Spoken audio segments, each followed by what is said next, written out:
Doctor साहब, क्या फिर पीपल्स पार्टी और जो है पाकिस्तान तहरीक इंसाफ के इत्तेहाद के इम्कानात हैं? मेरा मैं कुछ नहीं कह सकता जी ये पावर पॉलिटिक्स के बारे में। उसकी वजह ये है कि अभी तो ज़्यादातर जमातों का रुख जो है, आपने देखा नवाज शरीफ साहब का जो एक क्लिप आया है जो मरीम जी। सैद का, वो प्राइम मिनिस्टीरियल टच है उनका, उनके अंदर वो चीज़ है, मतलब आने वाले वज़ीर आज़म।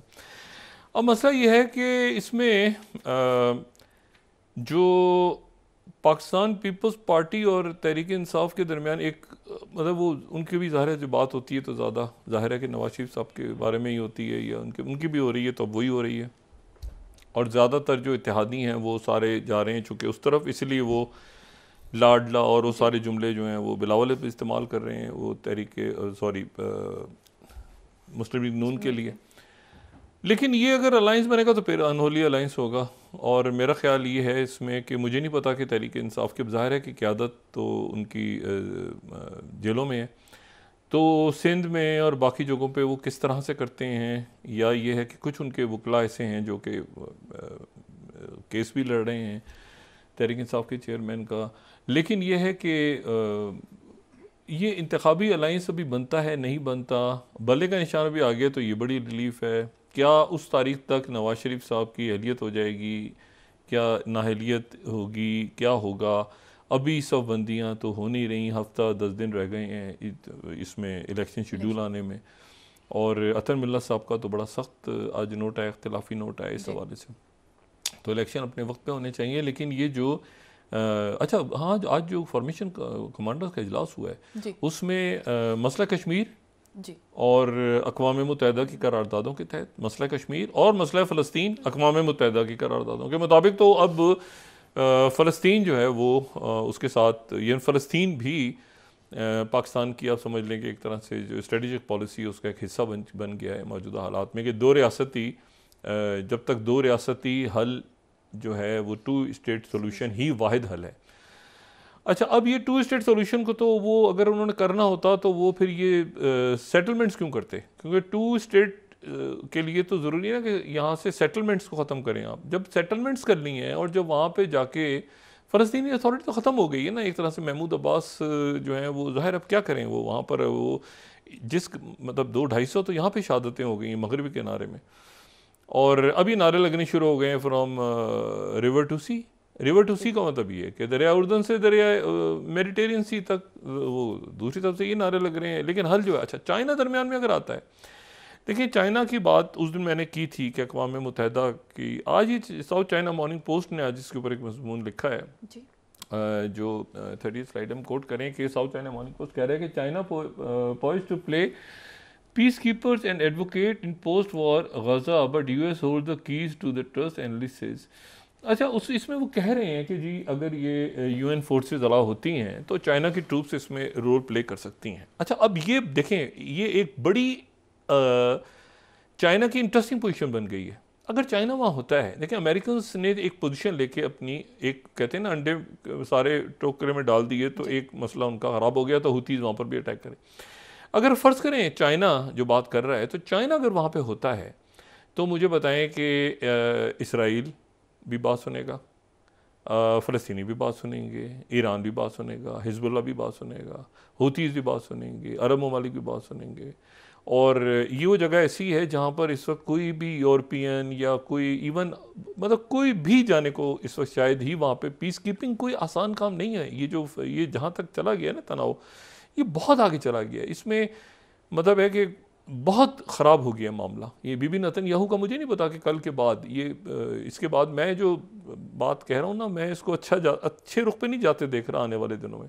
ये ख़राब रुख पे चला गया है। ये अगर हमास से बदला लेंगे तो वो अपने 13,000 लोगों को छोड़ देंगे, भूल जाएंगे शोधा को।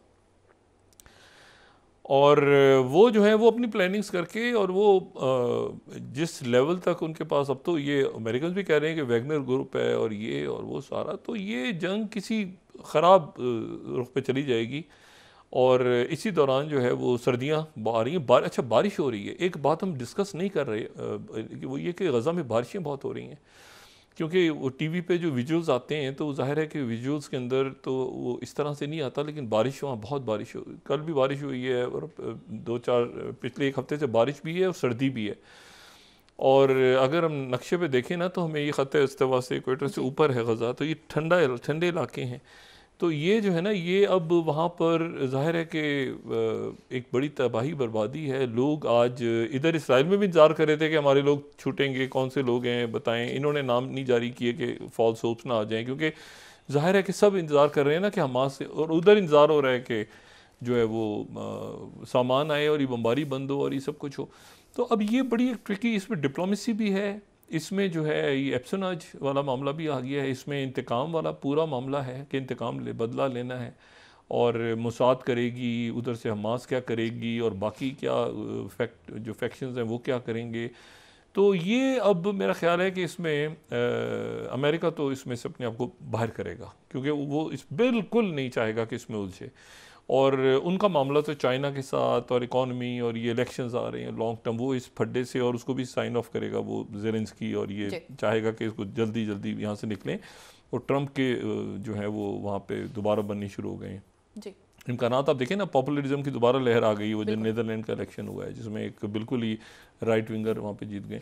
तो बात यह है कि अब ये सारी चीज़ें हैं जिनको देखते हुए हम दुआ करते हैं कि अल्लाह ताला ये अगले चंद घंटे खैरियत से गुजारे और जंगबंदी हो और ये जंगबंदी तूल पकड़ जाए, ये मुस्तकिल सीज़फायर की शक्ल इख्तियार करे और फिर ये मामला जो है ये तशद्दुद से हट के, लेकिन कैसे, क्या तरीक़ाकार होगा, और इतनी सारी शहादतों के बाद जो है वो क्या वो खामोश रहेंगे या उनको कहना चाहिए कि आप खामोश होकर भूल जाएं, ये अब दुनिया के लिए बड़ा मुश्किल होगा। उनको भी कहना, इनको भी कहना। और हिज़्बुल्लाह के जो हिज़्बुल्लाह तो उधर से जितना उनको आता है वो उतनी जवाब दे देते हैं, एक आता है तो वो 1.5-2 जवाब रॉकेट फायर कर देते हैं, लेकिन उनकी शहादतें भी हो गई हैं काफ़ी ज़्यादा, और उनके आज MP के जो हैं उनके मेंबर पार्लियामेंट की फैमिली की भी शहादतें हुई हैं। तो देखते हैं कि कल सुबह 7 बजे जंगबंदी होती है, कल जुमे का रोज़ है और कल दुनिया भर में यकीनन मुजाहरे भी हैं, इज्तिमा भी हैं, दुआएँ भी हो रही हैं। तो और 4 बजे शाम को देखते हैं कि कल कैदियों की रिहाई होती है। बहुत शुक्रिया डॉक्टर साहब। आज जो है काफ़ी अहम अदालती फैसले भी आए हैं। इसके अलावा इलेक्शन कमीशन ने पाकिस्तान तहरीक इंसाफ के बल्ले का निशान बरकरार रखते हुए 20 रोज़ में दोबारा इंट्रा पार्टी इलेक्शन कराने का हुक्म दे दिया। क्या कहेंगे? बल्ले का निशान तो तकरीबन हो जाएगा उनका, और जाहिर है कि तहरीक इंसाफ को बल्ले का निशान मिलता है। इलेक्शंस वो कोई, मेरा नहीं ख्याल कि इंट्रा पार्टी इलेक्शन को बड़ा मसला होगा। इशू ये है कि उनके रहनुमाओं की गिरफ्तारी और उस पर कितना वो इलेक्शन कैंपेन में हिस्सा ले पाते हैं, और क्या जो तहरीक इंसाफ के चेयरमैन और साबिक वज़ीर आज़म ख़ुद बाहर आते हैं और उनकी जो मुकदमात उनके ऊपर चल रहे हैं, क्या वो उसको मतलब क्या होता है, अदालतों की तरफ से हतमी फ़ैसले क्या आते हैं। लेकिन आज एक बड़ी रिलीफ मिली, बड़ा फ़ैसला है उनके कि बल्ले का निशान कम से कम तहरीक इंसाफ के पास है और बैलेट पेपर पे बल्ले का निशान होगा।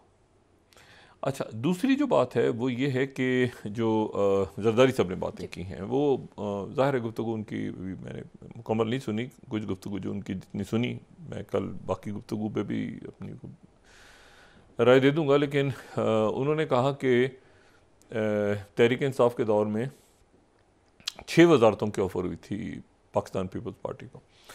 अच्छा, मैं इस बात से कतई नज़र के कितनी वज़ारतों की ऑफ़र हुई थी, जितने नाजरीन भी इस प्रोग्राम को देख रहे हैं 3 या 4 सालों से, मैं एक लफ्ज़ इस्तेमाल करता रहा हूँ, अनहोली अलाइंस। जब तक तहरीक इंसाफ की हुकूमत थी कि पाकिस्तान पीपल्स पार्टी और तहरीक इंसाफ के दरमियान एक अनहोली अलाइंस है, और वो अनहोली अलाइंस जो है उसके ऊपर जो साबिक वज़ीर आज़म और चेयरमैन तहरीक इंसाफ से एक दफ़ा काफ़ी मेरी तफसीली गुफ्तगू भी हुई, ऑफ द रिकॉर्ड थी, तो मैं यहाँ बात उसको दोहराना नहीं चाहता। लेकिन यह है कि एक, और उसकी की वजह से अगर आप 2018 से पहले ये असल में जो दरमियान में जो ये हुआ था अनहोली अलाइंस, तो जनरल फैज़ और जनरल बाजवा का उसमें इम्पोर्टेंट रोल था। तो उसमें एक मरहले पे तो सुलह करवाने की कोशिश भी हुई थी कि वताइल कादरी साहब लाहौर में आए और वो, लेकिन ये कि उस वक्त तहरीक इंसाफ के सरबरा जरदारी साहब पहुंच गए थे, तहरीक इंसाफ के सरबरा नहीं गए थे, चौधरी शाह साहब भी वहाँ पे थे। उसके बाद जो है वो इस तरह से हुआ था कि मतलब इन अच्छा फिर वो अनहोली अलायंस रहा, किसी न किसी सूरत में वो कायम रहा। जरदारी साहब जो हैं वो उन्होंने पिछली इस्टेब्लिशमेंट से अपने ताल्लुकात, मैं वो जुमले अदा कर रहा हूँ जो मैं कह चुका हूँ, मैं दोबारा आज रिपीट कर रहा हूँ। जरदारी साहब चूँकि उसको इंडोर्स कर रहे हैं और ये बात बिल्कुल 100% दुरुस्त कर रहे हैं बात, ये अनहोली अलायंस हुआ। इसमें फैज़ साहब थे, इसमें बाजवा साहब थे, और इसमें जो है वो इस तरह से था कि मतलब फिर बयानिया आपको अचानक तहरीक इंसाफ का तब्दील हुआ और वो उसमें जो हदफ बने वो फिर बने नवाज शरीफ। और आज भी अगर आप देखें तो नवाज शरीफ और जो है वो यानी मुस्लिम लीग नून जी। अच्छा, मेरी उनसे तहरीक इंसाफ से बात ये थी कि आप तो सबके मुकाबले पे थे। अच्छा, फिर उसमें ये था कि कभी कभी ज़्यादा बात हो जाती थी तो वो थोड़ा सा बिलावल के बारे में जुमला कह लेते थे, लेकिन वो जुमला कहते थे कि जिसमें जरदारी साहब का, जब जरदारी साहब ने उनकी हुकूमत गिरा दी फिर उन्होंने कहना शुरू किया कि ये सबसे बड़ी बीमारी और इस किस्म के जुमले। उससे पहले मतलब है कि ये जो मैंग्रोव्स का मसला था सिंध के जज़ायर का, मैं उसमें डिटेल में अब जाऊंगा तो लंबी चौड़ी बात हो जाएगी, लेकिन असल बात यह है कि अगर अब भी आप देखें तो वो बयानिया जो बना, तो वो बयानिया जो है वो नून के अगेंस्ट बना। अच्छा, ये सूट करता था तहरीक इंसाफ से ज़्यादा पाकिस्तान पीपल्स पार्टी को।